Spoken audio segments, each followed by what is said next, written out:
E aí, meus queridos, e aí, minhas queridas, quais grandes lançamentos foram bem até agora e quais é que foram mal em 2026? Os filmes que a galera gostou fizeram grana mesmo? Os críticos só falam besteira? Quem foi que flopou absurdamente nas bilheterias? Bora ver tudo isso e mais um pouco agora!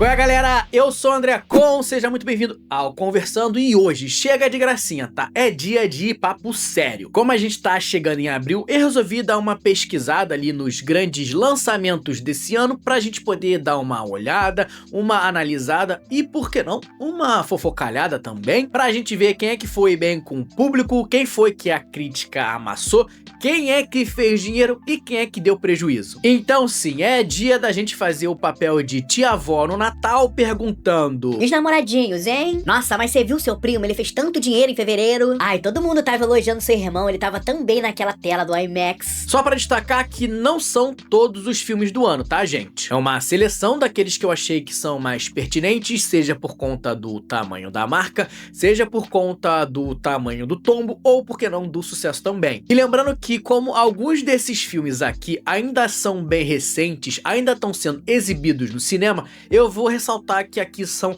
projeções que a gente encontra nos sites especializados, tá? Mas vai dar pra gente ter uma boa noção do que o que é que tá acontecendo esse ano no cinema, beleza? Recado dado, vamos conferir isso aí. E se você já conhece aqui o canal, não esquece de deixar aquele like gostoso, já é? Em janeiro, o mês que muito filme é mandado pra morrer, a gente já teve um grande problemão, pelo menos na questão financeira. Extermínio, o Templo dos Ossos, chegou com muita expectativa no cinema e foi até bem recebido, com notas bem altas no Rotten Tomatoes e um sólido 7.4 no IMDb. Mas isso não se traduziu em gente indo assistir no cinema, porque o filme, que acabou custando 60 milhões de dólares, só arrecadou por volta de 58 milhões e acabou sendo um tremendo flop nos cinemas. Agora, como esse filme foi bem recebido, já tem uma parcela de fãs fiéis e a gente ainda tem que contabilizar a grana que vai entrar por streaming e vendas a longo prazo, vamos ver o que acontece com essa saga, porque na teoria ainda tem mais um filme desse universo pra chegar e que no momento ele tá ali meio que colocado em xeque. Nesse mês a gente também teve o filme de Silent Hill e esse aí foi uma tristeza, coitado. Péssimas avaliações, mas curiosamente com um orçamento avaliado em 23 milhões de dólares, ele até que acabou fazendo uma graninha modesta, arrecadando ali 47 milhões. A notícia ruim pros fãs dessa franquia é que somente 5 milhões foram arrecadados lá no mercado doméstico dos Estados Unidos, o que pros estúdios geralmente é uma péssima notícia, então sabe-se lá o que vai acontecer com essa franquia. No final de janeiro, a gente também teve o pior filme que eu assisti nesse ano, o único filme que eu já vi que era pró-distopia. Mercy, Justiça Artificial. Ele tá com boas avaliações do público no Rotten e péssima dos críticos, e no IMDb ele tá ali mais ou menos. Mas mesmo com a cara famosa do Chris Pratt, esse filme não conseguiu levar muita gente pro cinema não. O filme da Amazon custou por volta de 60 milhões, mas foi um tremendo flop e só arrecadou 54 milhões, sendo um grande fracasso nas bilheterias. Eu acho que com o tempo e a longo prazo, esse filme aqui vai acabar sendo muito assistido nos streamings, em casa, sendo alugado e por aí vai. Até porque a temática dele é bem contemporânea e ela vai continuar bastante atual nos próximos anos. Eu particularmente achei ele um filme péssimo, tanto na sua narrativa quanto na mensagem que ele passa, mas esse vídeo aqui não é pra falar disso, então vamos pro próximo. E fechando o mês de janeiro, a gente teve Socorro, filme com a Rachel McAdams e direção do Sam Raimi. Esse filme era uma mistura de thriller com horror e mistério e contou a história de dois colegas de trabalho que ficam presos numa ilha deserta depois que o avião deles cai. Desse jeito, os dois precisam cooperar para sobreviver, mas a dupla carrega uma bagagem emocional nada agradável entre eles. Esse filme aqui foi muito bem recebido tanto pela crítica quanto pelo público e tá com boas avaliações aí nos portais da internet. Falando de grana, ele não foi um super destaque, mas ele também não vai dar prejuízo. A obra custou 40 milhões de dólares e arrecadou 93 milhões. Mas considerando que é um filme sem nenhum tipo de grande marca ou universo por trás e com uma pegada de horror, eu acho que dá pra dizer que foi bem. Eu acho que esse filme aqui vai seguir os passos de um outro filme do Sam Raimi que acabou se solidificando como um clássico cult. O filme Arraste-me para o Inferno, que lá na época tinha feito 90 milhões de dólares, vindo de um orçamento de 30 milhões. Então eu acho que Socorro vai aí pela mesma trilha e vai acabar sendo reconhecida como uma obra muito querida pelos próximos anos. Chegando em fevereiro, a gente teve a primeira grande animação do ano, o filme GOAT, ou como foi traduzido para o Brasil, Um Cabra Bom de Bola. Filme de basquete que o próprio Steph Curry, estrela da NBA, produziu e emprestou a própria voz para um dos personagens no áudio original. Esse filme aqui foi bem recebido pelas famílias mundo afora,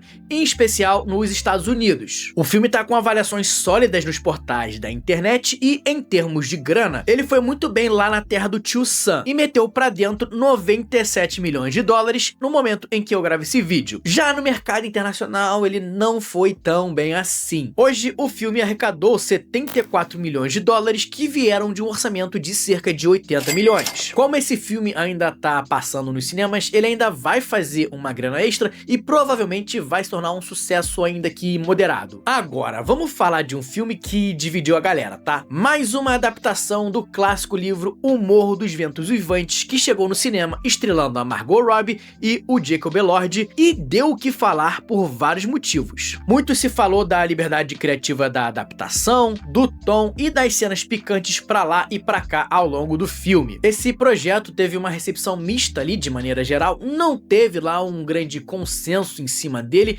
e é claro que isso também nem poderia acontecer porque a proposta dele já não estava ali buscando nenhum tipo de unanimidade. Mas apesar disso, esse filme aqui fez uma grana, tá? Do orçamento estimado ali em 80 milhões, o filme é hoje, no momento dessa gravação, o terceiro filme que mais arrecadou em 2026 e ele meteu pra dentro do estúdio 234 milhões de dólares. Considerando que ele ainda está passando nos cinemas, as projeções é que esse filme aqui ultrapasse a marca dos 250 milhões, se tornando assim um grande sucesso para o Warner. Bom, daqui pra frente a gente já entra num terreno que tá bem recente mesmo, então vai ser mais difícil de cravar qualquer coisa, tá? No final de fevereiro, a gente teve mais um filme de uma franquia que Hollywood simplesmente se recusa a deixar descansar em paz, que é a nossa queridíssima franquia de Pânico, que chegou com o seu 7º filme. Mas também, cara, como é que os caras vão deixar de lado? Você joga esse filme na tela, é praticamente sucesso automático. Entra ano, sai ano, tá lá a carinha do Pânico metendo um monte de grana pra dentro dos bolsos dos executivos. E no caso de Pânico 7, não foi só isso, tá? Porque esse filme foi simplesmente um recorde de arrecadação da história da franquia. O filme custou 45 milhões de dólares e já meteu pra dentro 194 milhões. E isso porque ainda nem parou de ser exibido, tá? Ou seja, esse número ainda vai subir. Bom, esse filme dividiu opiniões até mesmo ali dentro da sua própria fanbase, tá ali com notas mistas, mas sabendo do tamanho dessa grana aqui,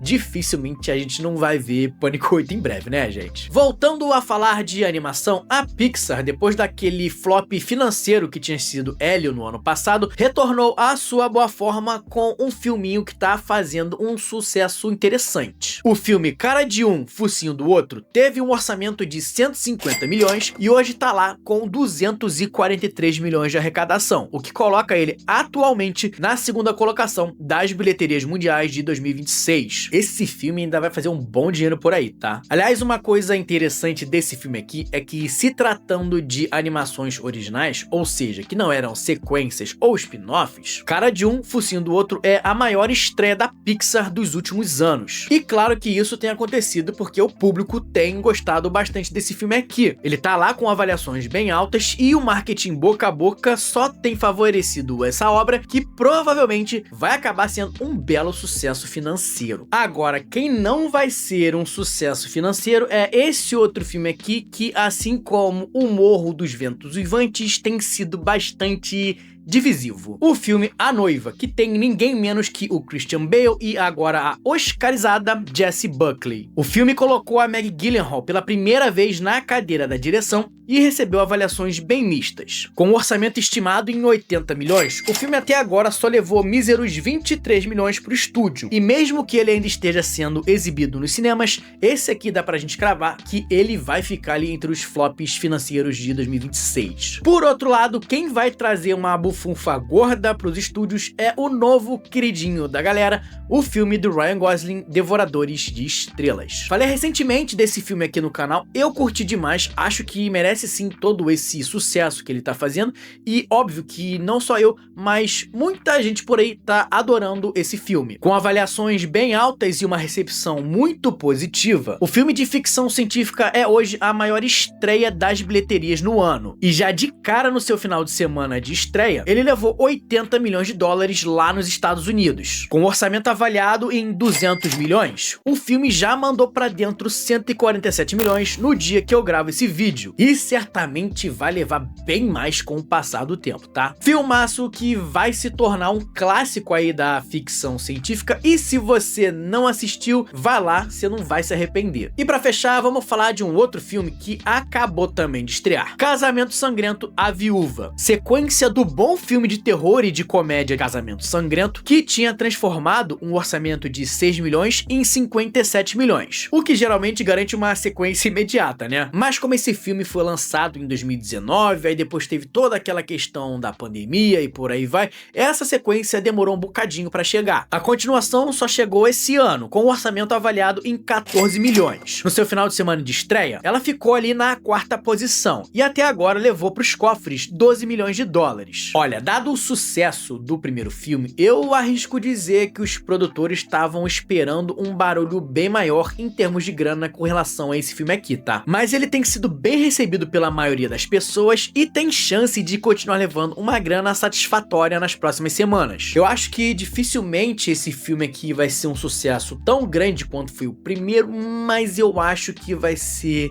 o suficiente pra motivar a galera a querer fazer um terceiro filme nesse universo aqui. Eu particularmente gostei bastante do primeiro filme, ele me entregou exatamente o que eu tava procurando e eu tô bem curioso pra ver o que é que eles fizeram nessa sequência. Assim que der, eu vou lá dar uma forcinha nas bilheterias pra Casamento Sangrento, A Viúva. Certo então, minha gente? Estamos conversados? O vídeo de hoje era um pouquinho diferente mesmo, era uma pegada mais direta, só trazendo um pouco dessas notícias e atualizações do que tá rolando lá no mundo do cinema. Eu sinceramente gosto também de poder conversar alguns outros tipos de assunto. Então, mesmo sabendo que esse aqui não vai ser o vídeo que vai engajar com muita gente no canal, tá aí pra gente ter uma conversinha um pouquinho diferente, beleza? Então, gente, muito obrigado a você que ficou aí até o final do vídeo. O canal tem crescido graças a você que tá aqui, que assiste, que engaja, que comenta. Então, eu realmente sou muito grato a você, tá? E vamos que vamos, porque a gente ainda tem outras ideias pra trazer aqui pro canal. Já é? Valeu, gente. Muito obrigado por me receber na sua casa. Um abraço e até a próxima.